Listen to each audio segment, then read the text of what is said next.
क्या आप भी हर घर तिरंगा कैंपेन का हिस्सा बनना चाहते हैं? क्या आप भी अपने घर पे तिरंगा फहराना चाहते हैं? पर क्या आप जानते हैं तिरंगा फहराने के लिए कुछ नियम होते हैं, कुछ रूल्स होते हैं? नमस्ते, मैं श्रेयस बड़िए। आज हम इस वीडियो में तिरंगा फहराने के कुछ नियम को जानेंगे, कुछ रूल्स को जानेंगे। जो फ्लैग से रिलेटेड रूल्स है, जो तिरंगे से रिलेटेड नियम्स है, वो जो नियम है वो फ्लैग कोड ऑफ इंडिया 2002 में दिए हुए हैं। उन नियमों के अनुसार, उन रूल्स के अनुसार जो मटेरियल आपके फ्लैग में यूज होगा, आपके तिरंगे में यूज होगा, वो कॉटन, पॉलिस्टर, वूल, सिल्क या फिर खादी होना चाहिए। उसके साथ साथ आपका जो फ्लैग है वो हैंडस्पन यानी हाथ से बना हुआ होना चाहिए। बट आजकल गवर्नमेंट ने उसमें कुछ बदलाव किए हैं, रिसेंटली गवर्नमेंट ने कुछ चेंजेस किए हैं। वो चेंजेस के चलते अभी मशीन मेड जो फ्लैग, मशीन में बने हुए ऐसे फ्लैग भी अलाउ किए गए हैं।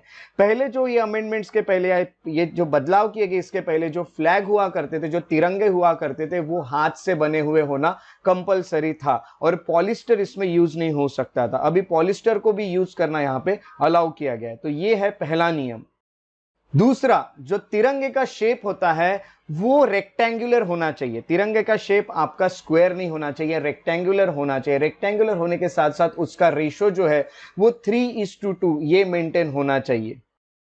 कोई भी व्यक्ति, वो पब्लिक हो यानी गवर्नमेंट से जुड़ा हुआ हो या फिर प्राइवेट ऑर्गेनाइजेशन में काम कर रहा हो या फिर किसी एजुकेशनल ऑर्गेनाइजेशन में क्यों ना काम कर रहा हो, वो तिरंगे को फहरा सकता है, वो तिरंगे को होइस्ट कर सकता है, वो तिरंगे को डिस्प्ले कर सकता है। बट उसके लिए कुछ नियम है कि ये सब चीजें सम्मान के साथ, ऑनर के साथ, डिग्निटी के साथ ही होनी चाहिए, ऐसा फ्लैग कोड ऑफ इंडिया कहता है। गवर्नमेंट ने रिसेंटली अभी जो बदलाव किए हैं नियमों में, रूल्स में, वो ये कहते हैं कि अब आप दिन रात तिरंगे को फहरा सकते हैं। पहले जो नियम थे, बदलाव करने के पहले जो नियम थे, वो ये कहते थे कि सूर्योदय से यानी आप कहेंगे सनराइज से लेके तो सनसेट तक यानी सूर्यास्त तक ही आप तिरंगे को फहरा सकते हैं। तो अब ये नियम आप जो है उसके चलते आप हमेशा यानी जितने भी टाइम तक रखोगे आप उसे रख सकते हो दिन रात उस तिरंगे को। अगला नियम यह कहता है कि जो भी तिरंगा आप फहराओगे या फिर आप जो भी तिरंगा डिस्प्ले करोगे, वो तिरंगा हमेशा सम्मान के साथ उसे डिस्प्ले करना है और उसके साथ साथ जो डैमेज तिरंगे या डैमेज फ्लैग होते हैं वो किसी भी प्रकार से आपने फहराने या डिस्प्ले नहीं करने चाहिए। अब सबसे बड़ा सवाल आपके माइंड में यह उठता है कि अगर तिरंगा डैमेज हो जाए तो हम उसे डिस्पोज ऑफ कैसे करें? तो तिरंगे को डिस्पोज ऑफ करने का सही तरीका है कि उसको प्राइवेटली, सम्मान के साथ जला दिया जाए। Burn it privately with honour and dignity, ये उसका सही तरीका है उसे डिस्पोज ऑफ करने का। बट याद रखिएगा, ये चीज जो है डिस्पोज ऑफ वाली या बर्निंग वाली, ये चीज पूरी तरह से प्राइवेट में होनी चाहिए। लोगों के सामने जाके आपने ऐसे काम नहीं करना चाहिए, ये आपको अच्छे से याद रखना है। एक प्राइवेट जगह पे जाके आपको ये सब करना है, डिस्पोज ऑफ के काम। अगला नियम ये कहता है कि कभी भी जब आप तिरंगा लगाओ या फिर फहराओ तो वो तिरंगा इन्वर्टेड नहीं होना चाहिए, यानी वो तिरंगा उल्टा नहीं होना चाहिए। यानी जो सेफ्रॉन कलर दिखता है आपको, जो ऑरेंज कलर जिसको आप कह सकते हैं, सेफ्रॉन कलर जिसे कहेंगे, वो हमेशा ऊपर ही होना चाहिए, वो बॉटम में कभी नहीं आना चाहिए। जो सीक्वेंस आएगा वो सेफ्रॉन, व्हाइट एंड ग्रीन, इसी सीक्वेंस में तिरंगा जो है वो डिस्प्ले होना चाहिए और इसी सीक्वेंस में तिरंगा फहराना भी चाहिए।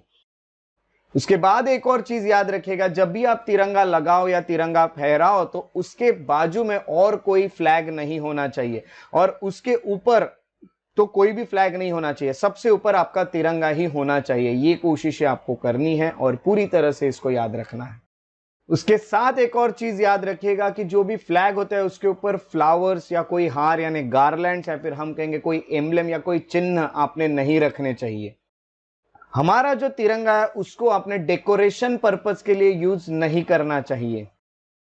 जब आप तिरंगा डिस्प्ले करते हो या जब आप तिरंगे को फहराते हो तो वो तिरंगा ग्राउंड को, किसी भी पानी को या फिर हम कहेंगे फ्लोर को, जमीन को टच नहीं करना चाहिए। एक चीज का ध्यान रखिएगा कि जो तिरंगा होता है उस पर कोई भी चीज लिखी हुई नहीं होनी चाहिए। जब आप तिरंगे को डिस्प्ले कर ले उसके बाद या फिर आप तिरंगे को फहरा दे उसके बाद जो दिन आएंगे जिसमें आप तिरंगे को कहीं पे तो भी रखोगे तो तिरंगे को फोल्ड किया जाता है। फोल्ड करने का एक तरीका होता है, जैसे कि आपको इस फिगर में दिख रहा है कि किस तरह से तिरंगे को फोल्ड किया जा सकता है। सबसे पहले आप फ्लैग को हॉरिजॉन्टली रखेंगे, जैसे आपको स्टेप 1 यहां पे दिख रहा है इस फिगर में। उसके बाद स्टेप 2 में आप फोल्ड करेंगे सेफ्रॉन और ग्रीन बैंड्स को, और उसको मिडल का जो व्हाइट बैंड है उसके नीचे रख देंगे। उसके बाद आप उन दोनों भी चीजों को इस तरह से फोल्ड करेंगे, दूसरे दो साइड्स को, कि अशोक चक्र बीच में रह जाए। उसके बाद वो फोल्डेड फ्लैग जो है उसे आप पाम में रख के उसको स्टोर करेंगे, इस तरह से हाथों में रख के उसे आप स्टोर करेंगे। इस तरह से फ्लैग को फोल्ड किया जाता है और उसे स्टोर किया जाता है। आई होप आपको अभी ये पूरे जो नियम है जिसमें तिरंगा कैसे फहराया जाए या तिरंगों को किस तरह से डिस्प्ले किया जाए, ये आपको अच्छे से समझ गया है। तो इन चीजों को फॉलो करें। अगर आप हर घर तिरंगा कैंपेन का हिस्सा बनना चाहते हैं, अपने घर पे तिरंगा लगाना चाहते हैं, तो इन नियमों को, इन रूल्स को अपने माइंड में जरूर रखें और तिरंगे को रेस्पेक्ट करें, सम्मान करें, डिग्निटी दे, ऑनर दे। यही हमारे देश की शान है। तो मिलते हैं हम अगले वीडियो में ऐसे ही काफी सारे इंटरेस्टिंग चीजों के साथ। तब तक के लिए अपना ख्याल रखिए। Take care and have a good day.